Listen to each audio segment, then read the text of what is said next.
If you want to be more efficient and effective while running your business with more inner peace than working on the core of your issues instead of putting on a band-aid is vital. Welcome to the Business Brain Podcast. I'm your host, Esty Rapport, and here to help you improve your 28 cognitive functions, the 28 things that make up thinking. In each episode, we'll discuss a real-life challenge, why you might be struggling with it, and give you practical strategies so all areas of your life will improve.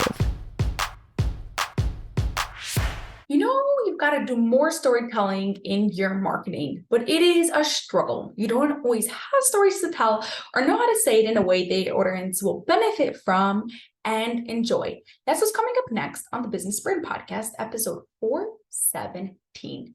But first, which one of your cognitive functions is the strongest?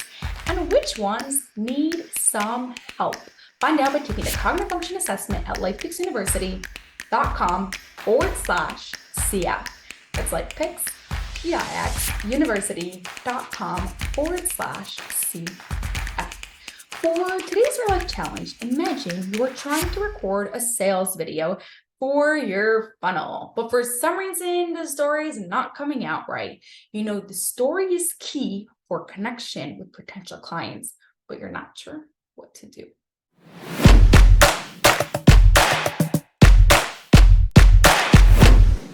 Thinking is made up of 28 parts called cognitive functions. To do almost any activity, you need to use a few of these cognitive functions.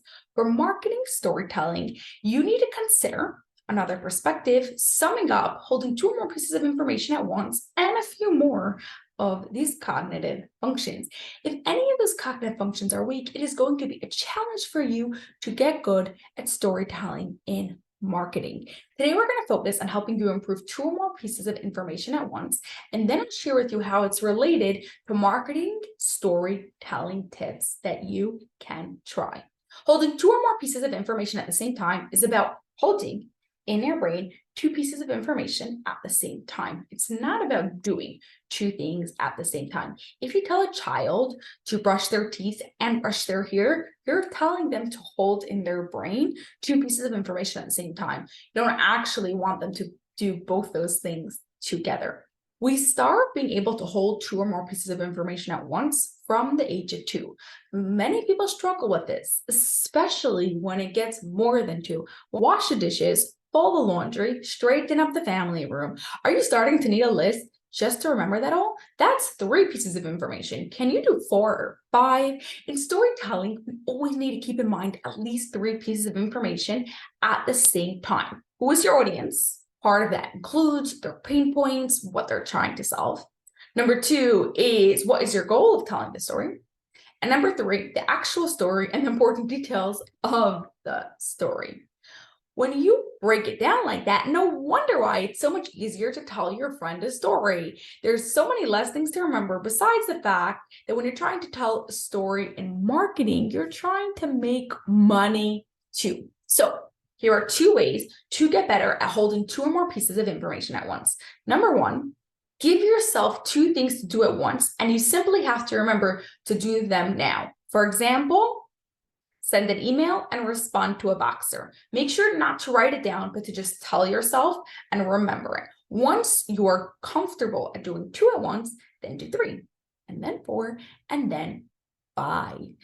The second thing you can do to help you get better at holding 2 pieces of information at once is play games that require you to hold 2 pieces of information at once. You know, I like board games like Dual Crimes, Chocolate Fix, Chaz, Pente, or Bricks. You may have noticed I did not mention any memory hacks people usually talk about, like making connections between the words or singing a song. Those are hacks, and you may find them helpful in the moment, but they are not actually solving the problem. It's going to help you remember the tasks that you're trying to do when you give yourself 2 things to do, but it's not going to help you when you afterwards have to do storytelling and marketing because it's not actually solving the real problem. Now, for better storytelling and marketing, I am not going to try to be a marketing expert. I'm going to share with you tips that I've used over the years and explain to you how it relates to using 2 or more pieces of information at once, okay? We've got 5 ways to improve your storytelling in marketing. Number 1, Relate the story to your audience. Even if they don't have an exact relationship or connection to the story, make the pain points or challenges related, right? You have to hold two pieces of information of the story and the pain points of your audience. Number 2, this one I am sure you've heard from StoryBrand. Your customer is the hero. You are the guide. If you haven't read the book StoryBrand by Donald Miller, you will want to. You've got to remember that whenever stories you are telling, you are making your customers the hero and you as the guide. You're putting your business or the lessons that you've learned from the story as the guide.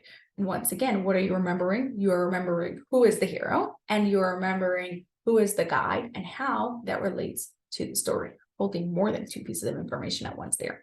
Number 3, keep it concise. The longer you drag the story, the more people will lose their attention. My favorite way is to give myself a limit, okay?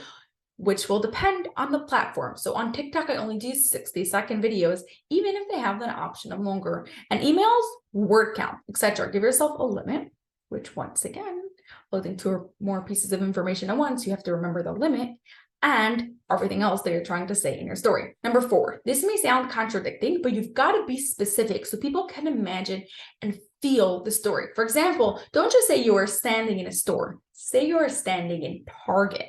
Okay, sometimes the details may be a little bit longer and may take up time from the limit that you've given yourself, but it will really connect with people on a deeper level. Once again, 2 pieces of information at once of remembering the specific detail and everything else in the story. And number 5, this last tip is for those of you who feel like you have no stories to tell. I feel you. I used to be the same way until I started doing this. Have a pen and paper on your desk or a notes app on your phone. And as you're going about your day, those little moments that are interesting or go unexpected, or they're just like a little moment that was like, like not just something, just even a tiny bit different. Okay. This is going to go on your list. Stories do not have to be life-changing stories. It can be the lady at the bank gave you a lollipop. Remember, everyday examples are easier to relate to than the fact that you got put in a car and was flipped over 7 times. Yes, that's a lot more dramatic, but people can relate to the simple stories a lot more. As soon as you start looking for them, your brain will see them everywhere. So write them down. You will get better at storytelling and marketing with practice. Bonus, if you figure out what other cognitive functions are making it challenging for you to do storytelling. For me personally, I know it was giving a thoughtful response. As I improved that cognitive function, storytelling also became easier.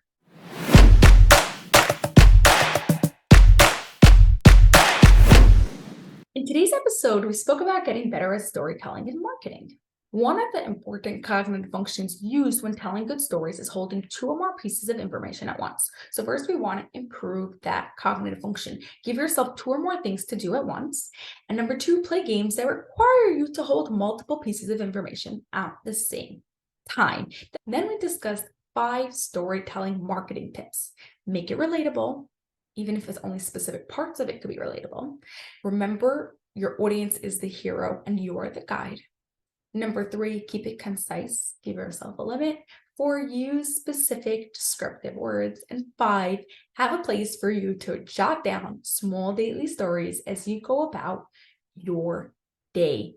Your challenge this week is to pick one of the 5 storytelling tips we spoke about and try it at least 3 times. Have an awesome rest of your day and cheers to peak brain performance.